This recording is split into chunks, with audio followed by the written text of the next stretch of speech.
Olá, viajante, tudo bem? Seja muito bem-vindo ao canal. Meu nome é Amanda Avians e é um prazer ter você comigo aqui.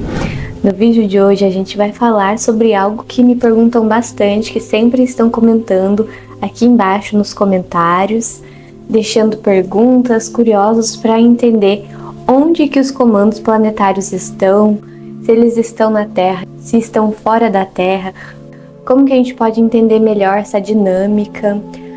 Como que é a vida aqui na Terra? Só existe a vida aqui na superfície? Então o vídeo de hoje é muito especial e eu tenho certeza que vai deixar a sua mente um pouco mais calma e entendendo melhor.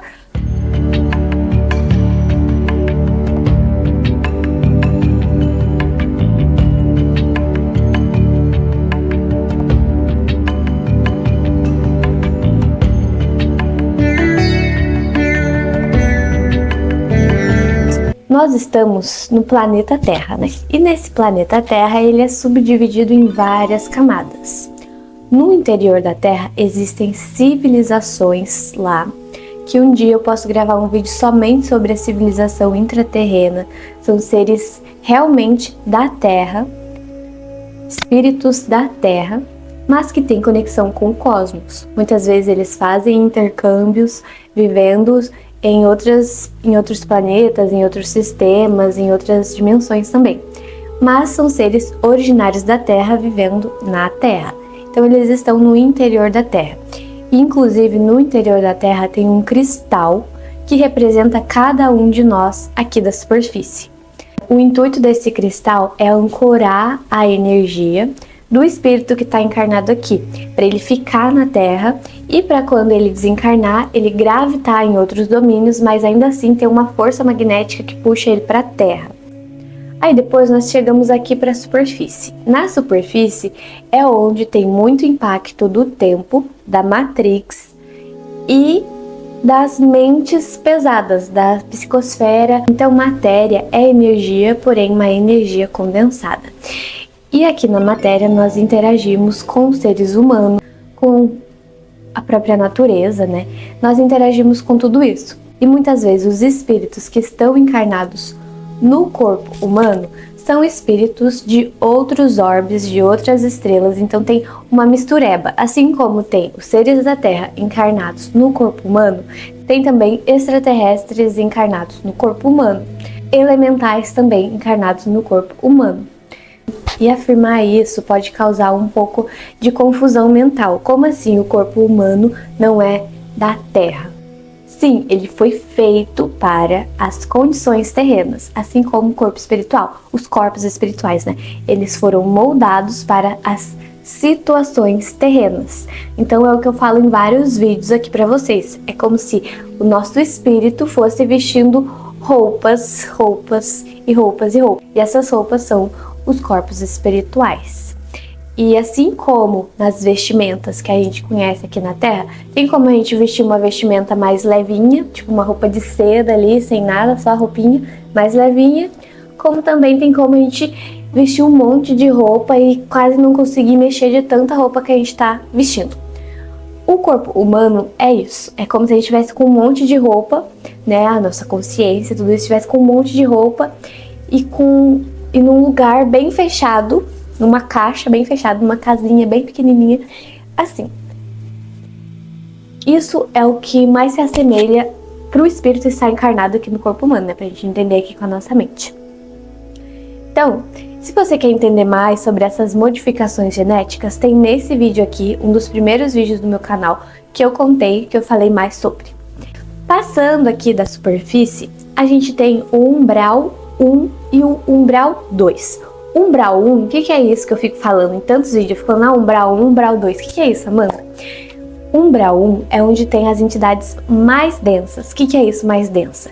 Que estão mais apegadas à vida na matéria, que já desencarnaram, não estão mais usando a vestimenta do corpo físico, estão no corpo astral, no corpo espiritual, mas eles são muito apegados à vida na matéria, à rotina deles da matéria, aos seus próprios pensamentos e muitas vezes pensamentos obsessivos sobre si mesmos que isso reflete para o próximo. Então, se ele tem para ele mesmo, ele vai ter pensamento obsessivo com as pessoas ao redor dele. Então, é o típico espírito que fica perambulando, não sabe, muitas vezes não sabem que desencarnaram. Então, a dimensão que eles ficam é bem similar a essa daqui que a gente tá, porém é em outra dimensão e é nomeado de umbral 1.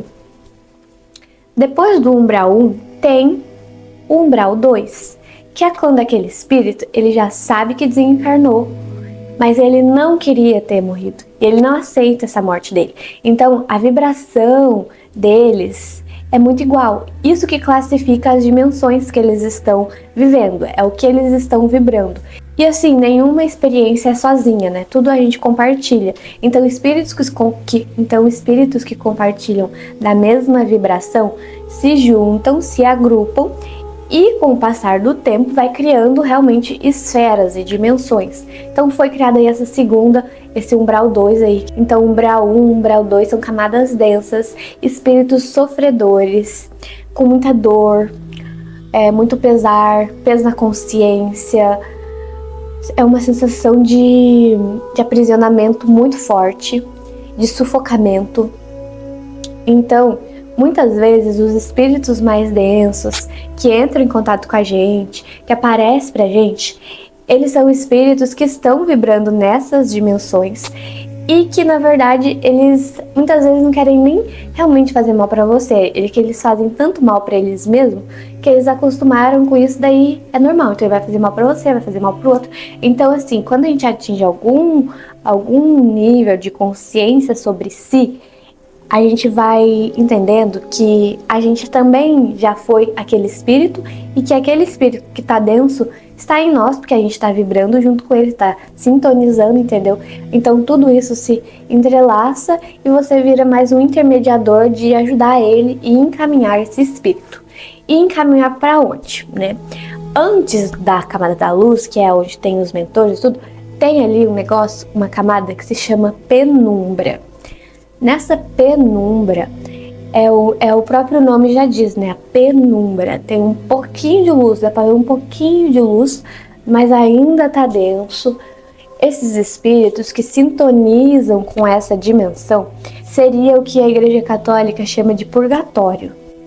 É onde que eles ficam lá pensando, tá com um pé na matéria e um pé no plano espiritual. Então, um pé na matéria e um pé no plano espiritual. Ainda não decidiu muito bem, mas já sabe que desencarnou, sabe que tem que fazer alguma coisa a respeito disso, né? Entende um pouco, né, o quanto que ele tá denso e tudo mais. E existem várias literaturas espíritas. Eu comecei a ler um livro uma vez, mas eu não terminei, inclusive eu quero terminar, do Chico Xavier, que ele tava falando, né, de um hospital que fica localizado lá nessa penumbra, né? Onde que alguns espíritos ficam lá deitados, assim, muitas vezes dormindo mesmo, né? Só que tem uns mentores que vão lá e fazem algum tratamento, mas às vezes tem espíritos tão densos que não conseguem nem sentir, nem ver a presença do mentor ali. Mas tem uma luz ali, entendeu? Depois da penumbra vem a camada da luz. A camada da luz é onde ficam as cidades espirituais. As cidades espirituais, elas são protegidas por um muro eletromagnético. Por quê? Porque nessas camadas que eu acabei de falar para vocês, tanto a superfície quanto umbral 1, umbral 2 e penumbra vivem muito em guerras. E a camada da luz, como o próprio nome já diz, é luz, né? Então tudo chega lá, tudo chega. E o plano físico, o umbral, tudo é uma manifestação de lá. Então, e nós aqui, né, na superfície, nos umbrais e tudo mais, a gente vive muito em guerras, um com outros, guerras mentais, guerras com nós mesmos, e tudo isso tá mandando energia tóxica. Então, a camada da luz é protegida por um campo eletromagnético que protege esse lugar, né, que protege esse lugar contra as emanações eletromagnéticas e também contra invasões, né? Então, na camada da luz é onde está os mentores. Tem um filme muito famoso que chama o filme Nosso Lar.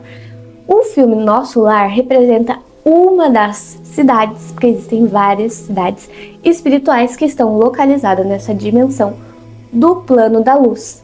Lá é onde ficam os mentores, é onde tem um hospital de encarne, que você vai lá para encarnar. É onde tem várias escolas que ensinam sobre o corpo humano, sobre a vida humana, sobre os corpos espirituais, ensinam sobre ética. Quando um espírito chega nesse nível de viver no plano da luz, como que funciona lá?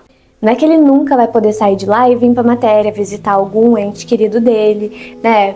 Passar ali pelo umbral, fazer alguns resgates. O sistema da camada da luz é assim, é de trocas. Você aprende sobre, por exemplo, os chakras, sobre ética nisso, nessa questão aqui, e sobre isso. Você aprende, estuda, participa dessas aulas. E se a sua vibração permitir, como troca, você recebe ir lá visitar um ente querido seu. Você recebe tal coisa. Então, lá nas cidades espirituais, funcionam dessa forma. E eu já acessei cidades espirituais que são somente de monges. Cidades espirituais que são pessoas que andam peladas, só pelados. Cidades espirituais de que tinha até mesmo seres que se assemelhavam a extraterrestres, mas estavam na camada da luz. Então eles se plasmavam assim. E tem a cidade espiritual normal, né? Que é onde os humanos continuam com a aparência humana deles, com as vestimentas humanas, estudam a vida humana, estudam o corpo humano. E também existe, nessas cidades espirituais, uma coisa chamada um hospital de encarne. Eu não sei direito o nome disso, mas eu sei que existe. Que você não, né? O seu espírito vai lá, prepara para encarnar. E existem várias doses que você pode tomar para encarnar, para o processo de encarne. Eu vou falar mais ou menos como foi a minha experiência de acesso a isso. Não sei se para vocês foram assim também, mas vê se ressoa no coração. Existe um lugar lá no plano espiritual onde que existem cúpulas de vidro e uma prateleira de vidro cheia de remedinho, tipo dosagem de vacina. Essas dosagens são o impacto da matéria no espírito, o impacto que o espírito terá ao encarnar, ao se diminuir, né, para entrar no ventre ali. Tudo isso, né, tá ali composto nesse remedinho que você toma na base da coluna, conversa com teu mentor e entra na cúpula de vidro e desce para encarnar. E nesse descer para encarnar é como se vários choques estivessem dando, choques vindo daqui das orelhas, acima, na garganta, para trás, embaixo no chão, e tipo, é realmente uma sensação de choque mesmo. E você vai se diminuindo e passa por todas essas outras camadas que eu te falei. Você passa pela penumbra ali, bem rápido, mas passa. Pelo umbral 1, umbral 2, passa e chega na matéria. Quando você chega na matéria, você fica um tempo ali. Você não vai direto para dentro da barriga da tua mãe. O espírito fica um tempo ali aos arredores dela. E depois logo ele já encarna facinho.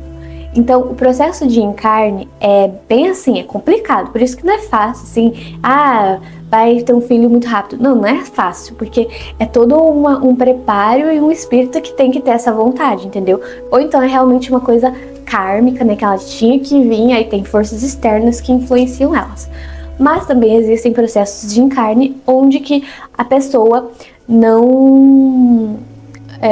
onde que o espírito, né, nem escolhe o remédio que vai tomar, ele só vem, entendeu? Nem escolhe a família, ele só nasce, porque tá ali naquelas vidas repetitivas e inconscientes. Tá, por que eu tô falando tudo isso, né, gente? Porque para chegar nos ETs, tem todo um contexto que tem que se dar, porque senão fica algo muito fora, assim. No plano espiritual acontecem muitas coisas e... camada da luz, né, acontecem muitas coisas. E pro vídeo de hoje é isso que eu vou falar. Depois da camada da luz, tem um plano dos ascensionados. É onde ficam os mestres. Os mestres que não têm mais obrigação de encarnar. Todas as pessoas, inclusive os mentores do plano da luz, precisam encarnar de novo. Ou então eles se iluminam ali mesmo e saem, mas a maioria precisa encarnar de novo. Os que chegam no plano dos ascensionados não tem mais obrigação de encarnar, mas não quer dizer que eles não vão. E normalmente encarna-se um mestre ali a cada 100 anos vai encarnando um. Mas enfim, muitas vezes eles nem se manifestam para o mundo, né? Ficam só na vida deles ali, mas só que já são uns baitas ancoradores de energia. Mas enfim, no plano dos ascensionados é quando tem esses mestres, seres iluminados de fato. A pessoa ela ainda se identifica como um ser solo, mas ao mesmo tempo tudo que está fora vibra dentro dela e é uma pessoa que consegue ficar consciente sobre os seus processos, sobre os seus pensamentos, fica muito consciente de tudo. Enfim, é um iluminado, né? Um ser de luz, de muita luz mesmo, mas que ainda está aqui, está na forma, ele ainda está usando uma roupagem, que seria os corpos, E no plano dos ascensionados, eles também conseguem fazer viagens extraplanetárias, mas eles retornam para a Terra. Eles vão, trazem conhecimento, retornam para a Terra, passam esses conhecimentos para os mentores, e os mentores passam para as pessoas que estão mais densas. Porque se um iluminado for todos os dias conversar com uma pessoa que está encarnada, está super densa, uma pessoa que está no plano do umbral, às vezes não vai nem conseguir ver. Se for todo dia conversar com uma pessoa que tá todo complexado, entendeu? Isso vai trazer falhas conscienciais, vai criar paradoxos até mesmo. Então, um iluminado não fica sempre entrando em contato com esses seres mais densos, por vários motivos. Talvez esse ser denso não vai nem conseguir identificar a presença desse iluminado. 2, ele teria que se densificar muito para conversar com eles. Até mesmo o mentor, para entrar em contato com um ser umbralino, com um ser do plano espiritual, ele precisa se densificar, ou então a pessoa que está ali precisa se elevar para chegar até ele. Imagina um iluminado, entendeu? Então ali no plano dos ascensionados tem esses seres mais plenos e tudo mais. Então eles acessam informações elevadas e repassam para os mentores e também ajudam, eles são também guardiões ali, né, do plano da luz. E muitas vezes esses seres do plano dos ascensionados são espíritos de outros planetas, é claro, mas só que eles estão ali naquela vestimenta de mestre ascensionado da Terra, entendeu? E existem todo tipo de ser, tá? Não é só humano, assim, com essa aparência aqui, não. Existem de vários tipos, mas que eles estão localizados ali, vibrando ali naquela frequência ali. Então, o plano dos ascensionados é isso. E depois a gente finalmente chega no plano dos confederados. E aí, o plano dos confederados estão fora da Terra, mas com vibrações direcionadas para a Terra. É lá onde que tem os comandos planetários, é onde que tem os ETs da vida, as naves espaciais. Naves espaciais energéticas, com energia mais sutil. Matéria é energia, mas energia mais densa.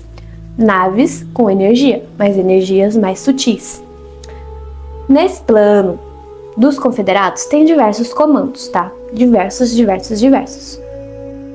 Confederados são naves que são confederadas, ou seja, naves que estão trabalhando, seguindo a lei da Confederação Galáctica, que vem lá do comando central da galáxia, desse quadrante que a gente tá. Então, é muito burocrático, tem muitas leis.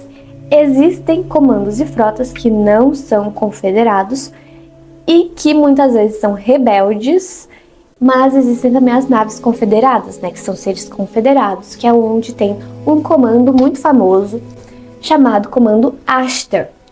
O comando Ashtar Shiram não é só da Terra, ele está para vários lugares e ele se fractalizou em um comando aqui que está só para a Terra. Então eles fazem diversas funções e dentro do comando Ashtar tem várias frotas e existem outros comandos também. Existe o comando temporal, que eu já falei para vocês nesse vídeo que está recomendando para vocês.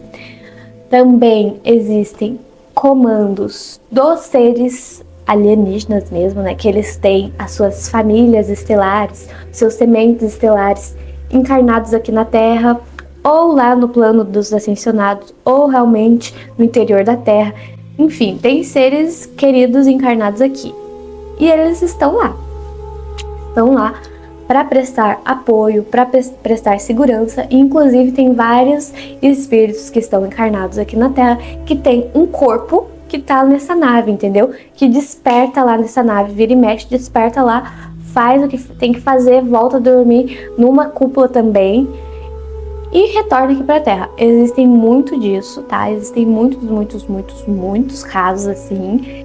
Então, esses seres estão lá para dar esse apoio, para ajudar com o despertar das sementes estelares. Só que, o mesmo caso dos ascensionados. Um ET não vai entrar todo dia em contato com uma pessoa que está encarnada no véu do esquecimento densa. Senão vai criar grandes paradoxos e realmente falhas na Matrix. Para eles se manifestarem com suas reais formas, a pessoa tem que estar realmente muito aberta para isso, muito querendo mesmo. Ou então ser um Alkin, né? Uma pessoa que lembra da vida dela claramente no outro planeta e que encarnou aqui, não passou nem pela fase do útero direito, mas encarnou, tá aqui, né? Tá vivendo essa experiência. Existem esses casos, né? Salvo os casos que existem. Então a mensagem lá dos comandos confederados, ela vai densificando. Vem assim, aí passa pelos ascensionados assim, os ascensionados passam para os mentores assim, os mentores vai passando, bum, chegou na Terra, chegou na superfície. Então é todo um processo, né, que se faz. E quando a gente vê as naves, né, fora do planeta Terra, quando a gente vê uma nave, assim, né, se é uma nave, pode ser naves deles ou podem ser as tecnologias dos humanos da Terra mesmo, porque tem, né, parece uma teoria da conspiração, mas eles têm umas tecnologias aí, gente, que estão mais ocultas porque tá em desenvolvimento. Vocês vão perceber, né, que muitas coisas os mentores já falaram, muitas coisas os mentores já trouxeram. Por quê? Porque essa informação chegou neles primeiro. E a manifestação da vida aqui na matéria é um reflexo de lá. E a gente é como se estivesse numa maquete aqui, entendeu? Quem tá mexendo os pauzinhos é tudo, menos a gente, entendeu? A gente tá mexendo os pauzinhos numa dimensão mais superior. Mas só que a gente tá aqui encarnado. O nosso pensamento cria a nossa realidade, sim, mas os nossos pensamentos são influenciados por terceiros. Então, tem toda uma situação, uma história, né, que acontece. E agora, eu não sei se vocês estão um pouco mais compreendidos a respeito do plano dos confederados e onde que eles estão.